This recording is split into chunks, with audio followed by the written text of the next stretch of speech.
보고서를 밤새 열심히 완성해서 보내드렸는데 이 폰트는 몇 포인트로 했어요? 제목이랑 본문 사이 줄 간격이 좀 좁은 것 같은데요? 이런 상사들은 왜 이렇게 사소한 것까지 간섭을 할까요? 그것은 바로 때문입니다. 오늘 영상을 끝까지 보시면 이 직원은 믿고 맡길 수 있겠다는 생각이 들게 만드는 구체적인 커뮤니케이션 전략을 알게 되실 거예요.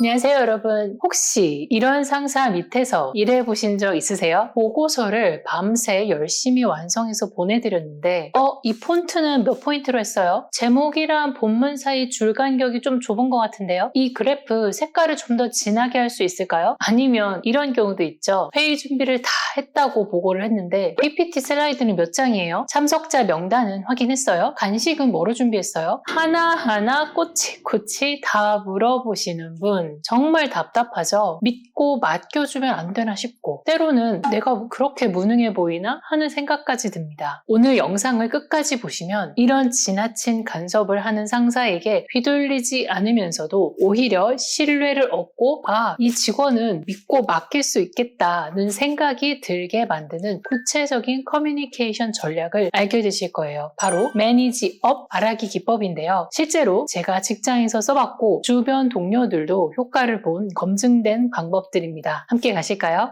먼저 질문을 해볼게요. 이런 상사들은 왜 이렇게 사소한 것까지 간섭을 할까요? 무능해서? 성격이 까다로워서? 권력욕이 강해서? 사실 이런 이유들보다 훨씬 더 근본적인 원인이 있습니다. 그것은 바로 불안 때문입니다. 이게 핵심이에요. 생각해보세요. 상사 입장에서는 팀의 성과에 대한 최종 책임을 자기가 져야 합니다. 그래서 만약에 부하 직원이 실수를 하면 위에서는 관리를 제대로 못하네 라고 지적을 받죠. 그러니까 자꾸 확인하고 개입하려고 하는 거예요. 특히 요즘 같은 시대에는 더 그렇습니다. 성과 압박은 심해지고 실수에 대해서 용인해 주는 것은 줄어들고 있죠. 그러니까 상사들도 나름대로 안전하게 가고 싶은 겁니다. 물론 이해는 되지만 그렇다고 매일 그 세세한 피드백과 확인 요청에 시달리는 우리는 정말 지치잖아요. 일의 효율성도 떨어지고 스트레스는 쌓이고 그래서 오늘은 이 불안을 해소해 주면서도 우리의 자율성을 확보할 수 있는 4가지 말하기 전략을 준비했습니다. 지금부터 하나씩 살펴볼게요. 첫 번째 전략은 바로 선제 보고입니다. 선제 공격이 아니라 선제 보고, 즉 먼저 보고한다는 뜻입니다. 이게 정말 중요해요. 보통 우리가 하는 실수가 뭐냐면 일을 다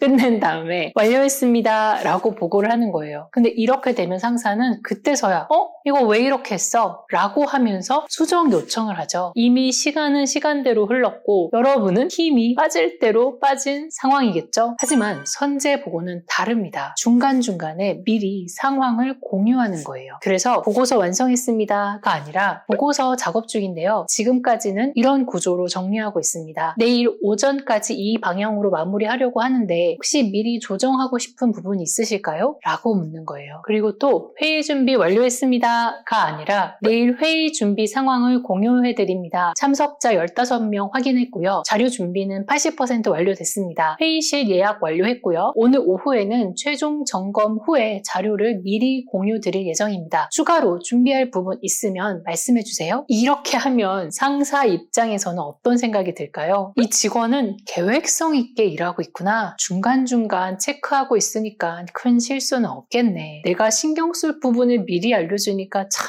편하다. 이런 생각이 듭니다. 핵심은 타이밍이에요. 상사의 간섭은 대부분 일이 끝난 다음에 오거든요. 그 타이밍을 일이 진행되는 중으로 바꾸는 거죠. 그러면 상사도 개입할 여지가 생기면서 동시에 일의 실제적인 주도권도 우리가 유지할 수 있는 겁니다. 두 번째 전략은 상사의 심리를 정확히 파악한 접근법인데요. 바로 불안 해소형 질문을 하는 것입니다. 마이크로 매니지를 하는 상사들에게는 공통점이 있습니다. 바로 리더로서 인정받고 싶다는 욕구가 강하다는 것인데요. 그런데 부하 직원이 너무 독립적으로 일하면 내가 필요 없나? 라는 불안감을 느끼게 됩니다. 그래서 우리가 할 일은 상사의 리더십을 인정해주면서도 우리의 주도권을 지키는 질문을 던지는 거예요. 예를 들면 기획서를 작업했다면 기획서 초안 완성했습니다가 아니라 기획서 초안을 이런 방향으로 잡아봤는데요. 팀장님이 보시기에 더 강조하고 싶은 부분이나 추가할 내용이 있으실까요? 라고 물어보는 거고요. 프레젠테이션을 준비했다면 프레젠테이션 자료 준비했습니다가 아니라 프레젠테이션 자료 구성을 이렇게 해봤는데요. 특히 이 세 번째 포인트 부분에서는 팀장님이 지난 미팅에서 저희에게 말씀해 주셨던 케이스가 들어가면 더 설득력이 있을 것 같은데 어떻게 생각하세요? 라고 하는 것이 좋고요. 문제 해결을 할 때는 이 문제는 제가 해결해 보겠습니다 라고 하기보다는 이 문제를 이런 방식으로 접근해 보려고 하는데 팀장님이 비슷한 경험이 혹시 있으시다면 조언해 주실 수 있으실까요? 라고 질문하는 겁니다. 바로 이런 질문들의 공통점이 뭔지 보이시나요? 내가 당신을 리더로 인정하고 있어요. 그래서 당신의 의견이 중요해요 라는 신호를 주는 거예요. 그러면 상사는 이 직원은 나를 자기 상사로 존중해주네? 그럼 나도 믿고 맡겨볼까? 하는 마음이 드는 거죠. 단 여기서 주의할 점은 이런 질문을 할 때는 진짜로 상사의 의견을 듣고 반영할 준비가 되어 있어야 합니다. 형식적으로만 물어보면 진정성이 의심이 될 거고요. 오히려 역효과가 날 수 있습니다. 세 번째 전략은 장기적인 관점에서 가장 중요한데요. 바로 성공 사례를 축적하는 겁니다. 마이크로 매니지를 하는 상사들이 계속 간섭을 하는 이유 중에 하나는 여러분에 대한 신뢰 데이터가 부족하기 때문이에요. 이 직원이, 내 팀원이 과연 정말 잘할까? 하는 확신이 없으니까 자꾸 확인을 하려고 하는 거죠. 그래서 우리가 할 일은 맡기면 잘한다는 이미지를 직접적으로 만들어주는 겁니다. 그리고 그 과정을 상사가 명확하게 인식할 수 있도록 도와주는 겁니다. 구체적인 3단계 전략을 알려드릴게요.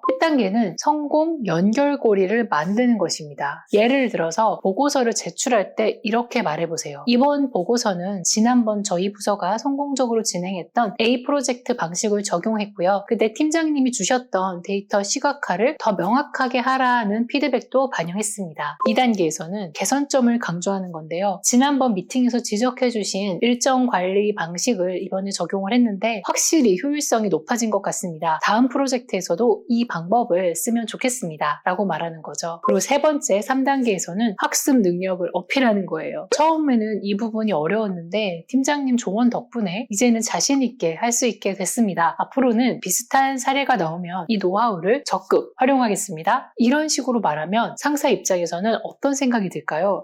이 친구는 내 피드백을 제대로 받아들이고 발전을 시키는 사람이구나. 내 조언이 실제로 도움이 되고 있구나. 이제는 내가 이 사람을 믿고 맡겨도 되겠네. 이런 생각이 듭니다. 그리고 여기서 꿀팁 하나를 더 드릴게요. 성공 사례를 쌓을 때는 작은 것부터 시작하세요. 큰 프로젝트가 아니라 일상적인 업무에서부터 이 직원은 믿을만하다는 이미지를 만들어가는 것이 좋습니다. 그리고 마지막으로 이건 정말 효과적인 방법인데요. 시스템을 활용하는 겁니다. 말로만 신뢰를 쌓으려고 하지 말고 보여주는 신뢰를 만드는 거죠. 실용적인 시스템 3가지를 알려드릴게요. 실시간 현황을 공유하는 시스템이 좋습니다. 구글 스프레드시트나 노션을 활용해서 업무 진행 현황을 시각적으로 실시간으로 공유하는 거예요. 상사가 궁금해할 때마다 언제든 확인할 수 있게 해주는 거죠. 예로 들면 업무명, 그 다음에 진행 정도, 예상 완료일, 이슈, 그리고 다음 단계 이렇게 이런 스프레드시트를 한눈에 들어오게 정리를 해서 그거를 공유하는 겁니다. 두 번째는 주간 보고를 자동화하는 것이 좋습니다. 예를 들어서 매주 금요일마다 이번 주의 성과와 다음 주의 계획을 정리해서 보내는 거예요. 상사가 물어보기도 전에 미리 정보를 제공하는 거죠. 그래서 상사가 이 사람은 이번 주에 뭘 했나,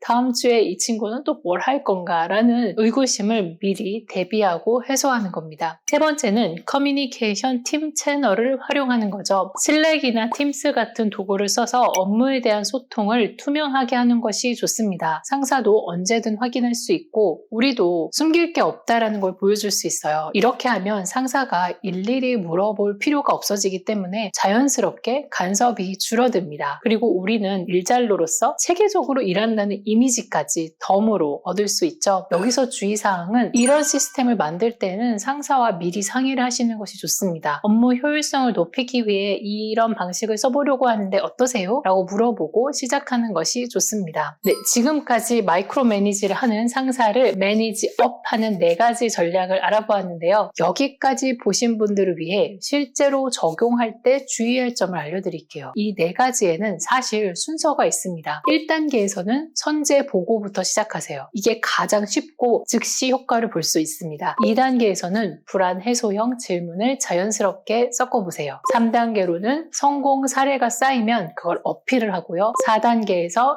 여유가 생기면 그때 시스템을 도입해보는 것이 좋습니다. 이 4단계를 할 때 절대 하지 말아야 할 것들도 있는데요. 첫 번째로는 갑자기 태도를 180도 바꾸지 마세요. 상사가 얘 왜 갑자기 이래? 라고 의심할 수 있거든요. 그 두 번째는 형식적으로만 하지 마세요. 진짜로 상사의 의견을 듣고 반영할 자세가 되어 있어야 합니다. 세 번째로는 한 번에 모든 걸 바꾸려고 하지 마세요. 하나씩 천천히 적용해 가면서 반응을 봐야 합니다. 오늘 내용을 정리해보면 마이크로 매니지를 하는 상사에게는 대항이 아니라 협력이 답입니다. 그들의 불안을 이해하고 그들의 불안을 해소해주면서 동시에 우리의 자율성도 지키는 거죠. 오늘 소개한 4가지 전략 기억하시죠? 선제 보고로 주도권 잡기, 불안 해소형 질문으로 리더십을 인정하기, 성공 사례 축적으로 신뢰를 쌓기, 시스템으로 투명성을 보여주기. 당장 내일부터 하나씩 적용해보세요. 처음에는 어색할 수 있지만 분명히 변화를 경험하실 겁니다. 그리고 여러분의 경험도 꼭 공유해주세요. 나는 이런 상사를 만났다, 이 방법을 써봤더니 이렇게 됐다, 이런 이야기를 나눠주시면 서로에게 정말 큰 도움이 될 것 같습니다. 마지막으로 한 가지만 더. 여러분의 커리어는 여러분이 어떻게 말하느냐에 따라서 정말 많이 달라집니다. 오늘 영상에서 배운 것들을 실천하셔서 여러분이 더 자유롭고 행복한 직장 생활을 만들어 가시길 바라겠습니다. 그럼 저는 다음 영상에서 더 좋은 내용으로 다시 찾아뵙겠습니다. 감사합니다.